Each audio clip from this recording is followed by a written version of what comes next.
நதில் media நேயர்கள் அனைவருக்கும் இனிய மாலை வணக்கம். இன்று நம்முடன் கருத்துக்களை பரிமாற தோழர் ஊமத்துரை அவர்கள், விடுதலை சிறுத்தை கட்சி. வணக்கம் தோழர். அடுத்தபடியாக தோழர் முத்துசாமி அவர்கள், மக்கள் அதிகாரம். வணக்கம் தோழர். தோழர் வணக்கம். இப்போ ஒரு பரபரப்பான அரசியல் நோக்கி நகர்ந்துகிட்டு இருக்கோம். தொடர்ந்து அதிமுக அமைச்சர்கள் தமிழக வெற்றி கழகத்தை நோக்கி படையெடுத்து வந்தவண்ணமா இருக்கிறாங்க. அதை எப்படி பார்க்குறீங்க நீங்க? இப்போ இது அதிமுக இந்த இது முன்னாள் முதலமைச்சர் ஜெயலலிதா அம்மையார் அவர்கள் இருக்கும்போது ஒரு கட்டுக்கோப்பாக இருந்து கொண்டு இருந்தது. அதன் பிறகு சசிகலா அம்மா அவர்களே பொதுச் செயலாளர் ஆக்கணும் அப்படிங்கிற மாதிரி இருந்தாங்க. ஆனால் அவர்கள் ஜெயிலுக்கு தண்டனை கொடுத்து ஜெயிலுக்கு போனதுனால எடப்பாடியை முதலமைச்சர் ஆக்குனாங்க.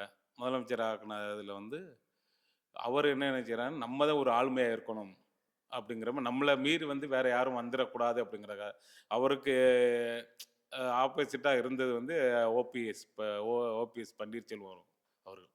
அதனால் அவங்க என்ன நினைக்கிறாருன்னா, எடப்பாடி பழனிசாமி அவர்கள் நம்மளை மீறி இவர்கள் அந்த கட்சியை பயன்படுத்தக்கூடாது, அதாவது அவங்க நம்ம கட்டுக்கோப்புக்கு கொண்டு போயிடக்கூடாது ஓபிஎஸ் அப்படிங்கிறத வச்சு, அந்த ஓபிஎஸ் எப்படி நம்ம வெளியேற்றணும் அப்படிங்கிறத ஒரு பிளானோட அவங்க அதை செஞ்சாங்க.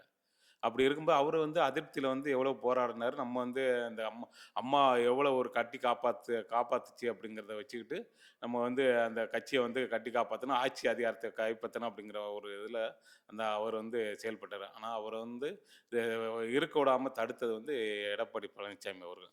ஆகவே யார் நம்மளை மீறி போகிறாங்களோ அவங்கள பூரா ஓரங்கட்டுறது.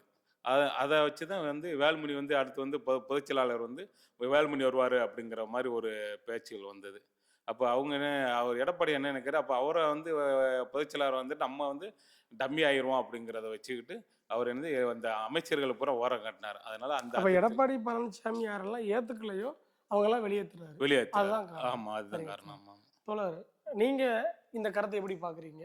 தொடர்ந்து அதிமுகவுடைய முன்னாள் அமைச்சர்கள் அனைவருமே விஜய் கட்சி நினைச்சிட்டே இருக்கிறாங்க. அதுக்கு என்ன காரணம் நினைக்கிறீங்க? அதாவது ஜெயலலிதா அம்மையார் மறைவுக்கு பின்னாடி அந்த கட்சியில ஒரு பெரிய வெற்றிடம் விழுகுது. அதை நிரப்புவதற்கான, அதாவது பாப்பிரையாட்டியான ஆளுகள், ஒரு மூத்த அமைச்சர்கள் அல்லது ஒரு பெரும் தலைவர்கள் அதில் இல்லை. அதனால இவர்களெல்லாம் உன்னி எதிர்காலம் இல்லை அப்படிங்கிற மாதிரி அதிமுக ஒரு போதுமான எதிர்காலம் இல்லைங்கிறத ஒரு நம்பிக்கையை இழந்துதான் தொடர்ச்சியாக அங்கே போய்கிட்டு இருக்காங்க. அதே சமயத்தில் அவர்கள் மீது பல்வேறு ரைடுகளும் இருக்கு. பல்வேறு, அது இப்போ கூட விஜயபாஸ்கரோ நம்ம அதிமுக முன்னாள் அமைச்சர்கள் தாவைக்கு தொடர்ந்து போறதுக்கு என்ன காரணம்? அதான் அந்த வெற்றிடம் விழுகிறது. ஜெயலலிதா அம்மையார் மறைவுக்கு பின்னாடி ஒரு வெற்றிடம் அந்த கட்சியில வெற்றிடம் விழுந்து சசிகலா அம்மா ஜெயிலுக்கு போய் எடப்பாடி அவர்கள் பொறுப்புக்கு வந்துட்டாங்க, முதலமைச்சர் இருந்துட்டாங்க. இப்ப ரீசெண்டா தொடர்ந்து அதிமுக எம்எல்ஏ ராஜினாமா பண்றாங்க. இப்ப எம்ஆர் விஜயபாஸ்கர்லாம் தாவைக்க போறாங்க. அதுக்கு என்ன காரணம்? ஊழல் குற்றச்சாட்டு ரைடா, இல்லைன்னா அதிமுக மீதான தலைமை வெறுப்பான்னு கேட்கிறவங்க கிட்ட. தலைமை வெறுப்பா இருக்கிறதுக்கு வாய்ப்பு இல்லையா? 4 வருஷம் அதே தலைமை கீழே தானே இருக்கு. என்ன காரணமா இருக்கலாம்? அதான் நம்பிக்கை இழந்துட்டாங்க. ஒரு போதுமான, அதாவது ஒரு பாப்புலாரிட்டியான தலைவர் இல்ல, அடுத்து நம்ம தொடர்ச்சியா வெற்றி பெற முடியாது. அதிமுக வெற்றி வாய்ப்பு ரொம்ப கம்மி அப்படிங்கிறதுல இது ஏற்கனவே 2-3 நாளா உடைஞ்சிருச்சு. ஒண்ணுமே நம்ம முடியாது. அதாவது மக்கள்கிட்ட போய் வாக்கு வாங்கி ஆட்சிக்கு வர முடியாது. அதனால அது ஒரு சினிமா பிரபலமா இருக்கிறதுனால இவங்க அதை நோக்கி போய்கிட்டு இருக்காங்க என்னுடைய கருத்து. இந்த சினிமா பிரபலம், இப்போ தமிழக வெற்றி கழகம் ஆட்சி அமைச்சதுக்கு சினிமா பிரபலம் அதான் காரணம். சினிமாவுடைய இது எப்போதுமே தாக்கிருக்கல. இது வேறு மட்டும் இல்ல. எம்ஜிஆர் ஒரு கட்டத்துல 77 தான், 77ல அவர் அந்த சினிமா வச்சு தான் வந்தாரு. அம்மையார் ஜெயலலிதா அவர்களும் அந்த சினிமா வச்சு தானே அவங்க வந்தாங்க. அப்ப அதனுடைய தொடர்ச்சி இவருக்கும் அது வாய்ப்பு ஏற்படுது. அப்ப திராவிட கழகத்திற்கு ஒரு சினிமா பிரபலம் கிடைச்சிருந்தா அவங்க ஜெயிச்சிருப்பாங்களா? சினிமா பிரபலியம் கிடைச்சா செவிக்கிறதுக்கு வாய்ப்பு இருந்துச்சுல்ல. எம்ஜிஆர் காலத்துல செவிச்சாங்கல்ல. சினிமா பிரபலங்களாலதான் ஜெயிக்க முடியும். அப்படின்னா நீங்க பகுத்தறிவு கொள்கைகள், திட்டங்கள், இத்தனை ஆண்டுகால எந்த திட்டங்களும் மக்களை சென்றடல தான் அர்த்தம். அப்படி அப்படி சொல்ல முடியாது. ஆ. இருந்தாலும் அது என்ன சொல்றது? இந்த இப்ப அந்த செல்போன் மூலமா ஒரு கட்டத்துல சினிமா வந்து இந்த மக்கள தாக்கிச்சு. இப்போ வந்து செல்போன்கள் அவங்கள தாக்குது. அப்ப அது மூலமா ஈர்ப்புங்கிறது ஒண்ணு இருக்கும்ல. கண்டிப்பா. நம்ம என்ன செஞ்சாலும் அந்த ஈர்ப்புங்கிறது ஒண்ணு இருக்கும்ல. ம். எல்லாருமே பகுத்தறிவாதிகளா இருப்பாங்களா? இருக்க மாட்டாங்க. எல்லாருமே மார்க்சிஸ்டுகளா இருப்பாங்களா? இருக்க மாட்டாங்க. இருக்க மாட்டாங்க. அதாவது பெரும்பான்மையான மக்கள் அரசியல் புரிதலுக்கு அப்பால் தான் இருக்காங்க. ம், ம், ம். அரசியல ம். புரிந்துக்கிறதுல கொஞ்சம் விடுபட்டு இருக்காங்க. அதனால அது தோழர், விஜயோட வெற்றிக்கு அவர் ஒரு சினிமா பிரபலம் அது மட்டும்தான் காரணமா? முதலமைச்சர் விஜய் அவர்கள் வெற்றிக்கு வந்து காரணம் என்பது வந்து திமுகவினுடைய அதிருப்தி. மக்கள் வந்து திமுக மேல இருந்த அதிருப்தி. அது ஒரு காரணம். ஒரு மாற்றத்தை உருவாக்கணும் என்ற ஒரு காரணம் வந்து மக்கள் மத்தியில இருந்தது. அதனால வந்து அவர் ஒரு சினிமா பிரபலமா வேற அதுவும் ஒரு காரணம். அது மாற்றத்தை மக்கள் விரும்பினார்கள். அதனால வந்து விஜய் அவர்கள் வந்து முதலமைச்சர் ஆக்கினார். இப்போ இதுதான். மக்கள் வந்து மாற்றத்தை விரும்புறாங்க ம். அப்படின்னு சொல்லும்போது அங்க திமுகவுடைய ஆட்சி வந்து மக்கள் ஏற்றுக்கொள்ளலன்னு அர்த்தம். ஆமா. இல்ல திமுக ஆட்சி வந்து ஏற்றுக்கொள்ளலன்னு அப்படிங்கிறது அர்த்தம். அப்ப அவங்களுடைய தமிழ் குறைகள் தான் மக்கள் விருப்பம் மாறுது. வெறுப்பு. தொடர்ச்சியாக வந்து இந்த ஆணவ படுகொலை, ம், விளிம்பு நில மக்களுக்கு எதிராக இந்த வேங்கவயல் பிரச்சனை, ம், அதே மாதிரி திருநெல்வேலியில வந்து அந்த ஆணவ படுகொலை, கவின் இப்படி அது அது மக்கள் மத்தியில வந்து அந்த அமைச்சர்கள் மேலே வந்து ஒரு பெரிய ஒரு அதிருப்தி. ம், ஏன்னா மக்கள் வந்து அமைச்சர்கள் வந்து இந்த ம். பண்ணையார்த்துவம். அதாவது எளிமையா வந்து நம்ம வந்து போய் வந்து அமைச்சர்கள போய் ஓ, பார்க்க முடியாத மக்கள் ஒரு வந்து ஒரு எளிமையில கூட ஒரு சந்திக்கிறதுக்கு கூட நேரம் ரெஸ்ட்ரிக்ஷன். உடனே ஆமா. போய் பார்க்க முடியாது பார்க்க முடியாத ஒரு அப்படிங்கிற ஒரு கட்டமைப்பும் ஒரு கட்டமைப்பும் காரணம். இருந்தது. ஆமாங்க. இதுதான் வந்து திமுகவோட தோல்விக்கு காரணம். அடுத்தது வந்து நம்ம அந்த ஓட்டுக்கு பணம் குடுக்கறது வந்து இன்னைக்கு வந்து திமுகல வந்து இருந்தது.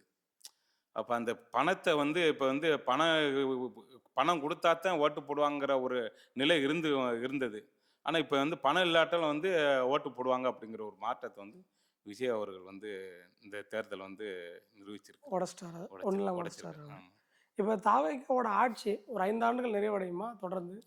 இல்ல அது கண்டிப்பா வந்து நிறைவேறும். இன்னைக்கு கூட்டணி ஆட்சி வந்து விடுதலை சிறுத்தைகள், காங்கிரஸ், இந்திய யூனியன் முஸ்லீம் லீக் இவங்களுடைய அதே மாரி கம்யூனிஸ்ட்டுகள் வந்து வெளியில இருந்த ஆதரவு. அப்படி ம். வந்து ஒரு ஆட்சி வந்து இன்னைக்கு வந்து சிறப்பா போகும், நீடிக்கும் என்று நான் நம்புகிறேன். தோழர்ட்ட கொடுங்க.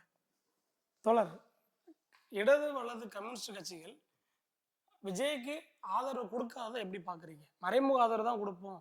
நாங்க நேரடி ஆதரவு கொடுக்க மாட்டோம்னு சொல்றாங்க. அதை எப்படி பார்க்குறீங்க? இல்ல அதாவது கம்யூனிஸ்டுகள் வந்து எப்போதுமே தன்னை வந்து இழக்க முன்வர மாட்டாங்க. ம், அதாவது அவர்களுக்கு இருக்கிற சந்தேகம் பிஜேபியினுடைய சைடு இதுல இருக்குமோ? ம், ஏன்னா நிர்மல் குமார் வந்து பிஜேபியில இருந்து வந்தவர். ம், ஏன் பிஜேபி இந்தியா முழுவதும் ஆட்சியில் இருக்கு. அதை விட்டுட்டு ஏன் இதுக்கு வராரு? ம். அப்ப அதனுடைய சைடு இருக்கு. நாளைக்கு ஏதாவது அப்ப கம்யூனிஸ்ட் வந்து விஜய் கூட பிஜேபி கைகோர்த்து உள்ளது அப்படின்னு சந்தேகத்துல உள்ள வராங்க. சந்தேகத்துல நாளைக்கு இது திட்டங்கள் வரையில மாறலாம் இல்லையா? ம், நாளைக்கு வந்து அது திருப்பரங்குன்றமாகட்டும், ம், இந்த மாதிரி இதுகளில் இவங்க எந்த மாதிரி முடிவெடுக்காங்கங்கிறத விஷயம் இருக்குல்ல. ம். அன்னைக்கு இவங்க என்ன பண்ண முடியும்? அதெல்லாம் வெளியிருந்து ஆதரவு ஆ, கொடுப்பாங்க. நாளைக்கு தேவை இல்லைன்னா அவங்க என்ன செய்யலாம்? தன்னை உருவிக்கலாம் இல்லையா? அதனால சில விஷயங்கள்ல அவங்களுக்கு அது புதிய கல்விக் கொள்கையாகட்டும், அல்லது சூரிய மின் உதயா மின் திட்டமாகட்டும், ம். இப்படியெல்லாம் அங்க இருக்கு இருக்குதுங்க. இருக்கு. அப்ப அதை குழந்தை நாளைக்கு இவங்க திணிக்கையில ம். இவங்க எந்த அளவுக்கு ஏத்துக்குருவாங்க, எந்த அளவுக்கு புறக்கணிப்பாங்க அப்படிங்கிற கண்டிப்பா. சந்தேகம் அவங்களுக்கு இருக்கு. திமுகவோட தோல்வி நீங்க எப்படி பாக்குறீங்க? திமுகவினுடைய தோல்வி வந்து என்னைக்குமே ஆளுங்கட்சிகளுக்கு மேல சில அதிருப்தி இருக்கும். ம். தோழர் சொன்ன மாதிரி அமைச்சர்கிட்ட அந்த பன்னியார் ஒத்து இருந்துச்சான்னா இருந்துச்சு. இருந்துச்சு. அதை வந்து மறுக்க முடியாது. ம், ம், கேட்டீங்களா? அது மறுக்க முடியாது. அது எல்லா கட்சியிலுமே இருந்துச்சு. ம். அதுக்காக அவங்ககிட்ட மட்டும்தான் இருந்துச்சு, வேற யார்ட்டையுமே ஓ, இல்லை. எல்லா கட்சிகளும் இருந்துச்சு. எல்லா கட்சியிலயும் அந்த பன்னியாரத்துவம் இது இருக்கும். ம், ஏன்னா நானும் போய் பார்த்தவன். ம். கேட்டீங்களா? அவங்கள போய் நான் கட்சிக்காரங்களா இருந்தால் கூட அவங்கள போய் பார்க்கறது ஒரு பண்ணையாரை பார்க்கறது அல்லது ஒரு முதலமைச்சரை பார்க்குற மாதிரி தான் இருந்துச்சு. அதுக்கு அதுக்கு என்னமோ சொல்லுவாங்க, முதல்லயே போய் அனுமதி வாங்கிட்டு போகணும், அப்பாயின்மெண்ட் வாங்கிட்டு அப்படி தான் அப்பாயின்மெண்ட் வாங்கி போகணும், அப்படி ஒரு ஒரு எம்எல்ஏ அப்- ஆ, பாக்குறது. ஆ, ஆ. அந்த மாதிரி ஒரு சூழ்நிலை இருந்துச்சு. அதனால அது மக்களுக்கு அதிருப்தி வந்திருக்க வாய்ப்பு இருக்கு, அதை இல்லைன்னு மறக்க முடியாது. மறக்க முடியாது.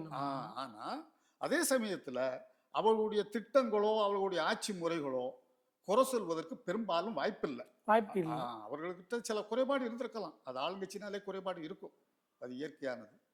ஆனா அதுக்காக எல்லா திட்டங்கள்லையும் எல்லாத்துலேயும் தோல்வி அடைஞ்சாங்க அப்படி சொல்ல முடியாது. சொல்ல முடியாது. சொல்ல முடியாது. அவங்ககிட்ட ஒரு நல்ல திட்டங்கள்லாம் இருந்துச்சு. அது காலை உணவு திட்டமா இருக்கட்டும், இன்னியும் நான் முதல்வர் திட்டமா இருக்கட்டும், இதெல்லாம் ஒரு நல்ல அனைத்து திட்டங்களும் நல்ல திட்டங்கள் தான். நல்ல திட்டங்கள். மக்களை போய் சேராம இருக்கலாம். சேராம கூட இருந்திருக்கலாம். முதலமைச்சருக்கு அடுத்த கட்ட உள்ளவங்க திட்டங்களை மக்கள்கிட்ட சொன்ன விதங்கள் தப்பா இருந்திருக்கலாம். இருக்கலாம்.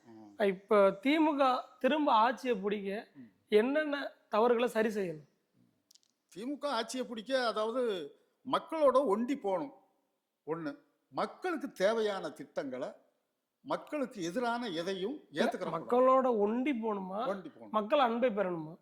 அன்பை பெற என்பதும் ஒண்டி போறது ரெண்டும் இல்ல, ஒண்ணு ஒண்டி போறங்கிறது அவங்ககிட்ட போய் நம்ம கெஞ்சுறது இல்ல, அப்படி இல்ல.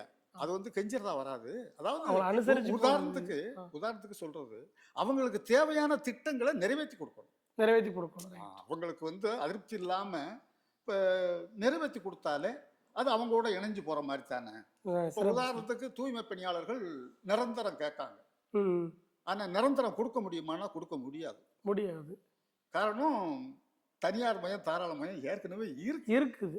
அதை மீறி யாரும் அமல்படுத்த முடியாது. சரி. அதனால அவங்க என்ன பண்ணுவாங்க, அவங்க அப்ப மக்களோட ஒண்டி போக முடியல.